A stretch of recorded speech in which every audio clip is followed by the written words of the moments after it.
Hey y'all, welcome to my channel. In today's video we are going to create this sunset platter. We are going to start with some blue crushed acrylic stones that are already coated in resin. You can see to the sides I already have the resin mixed and then split into 4 different cups with the pigments and dyes added in. So if you're curious, I have on liquid gloves, so if I do touch the resin throughout this, it's not getting stuck to my hands. So once we have the stones assorted, we're going to add this cobalt blue. I love this color. It's super, super deep. Then we're going to scrape out the cups to get all the resin out. We can do this because the resin was mixed in a different container, so we don't have any chance of getting unmixed resin into the project. Then we're going to go ahead and add this lighter blue-green color. It's still more blue than green, but it is a blue-green pigment.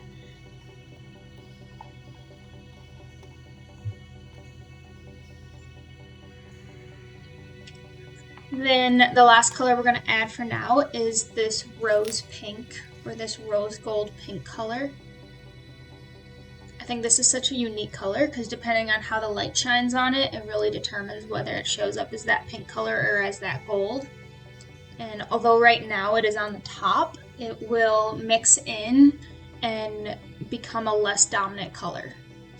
So we're going to go through and just kind of mix the colors a little bit, just kind of get them starting to blend together, and then we're going to swirl them gently. I'm not going to mix them quite as much on this one as I normally do because a couple of projects got a little muddy in my opinion, so this one we're going to keep that to a minimum.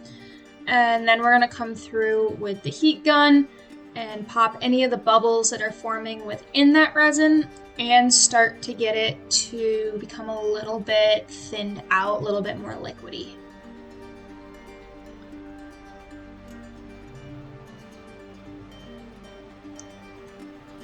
Once I see that the swirls want to mix with the heat and that it has no more of the little popping shimmering going on, that's how I know when it's heated enough.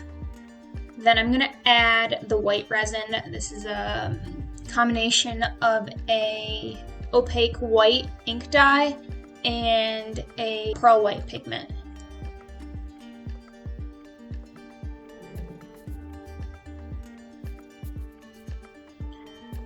I think I mixed a little bit more white than I needed, so we're not going to use all of it. I don't want this piece to become too cloudy.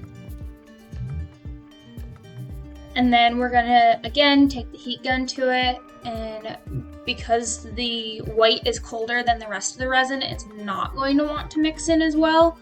So it's going to keep itself somewhat separated from the rest of the colors. We want it to mix some, but not overly, to either get the pattern of like waves to form or pattern of wispy clouds. And in this case, in my opinion, it turned out a little bit more of the wispy clouds, which is what I was hoping for on this one. I really like the idea of the sunset or the sunrise vibes. And as you can see, as we add more and more heat to it, the resin becomes thinner and thinner, viscosity-wise, and it mixes more and more. You'll also start to see some bubbles forming.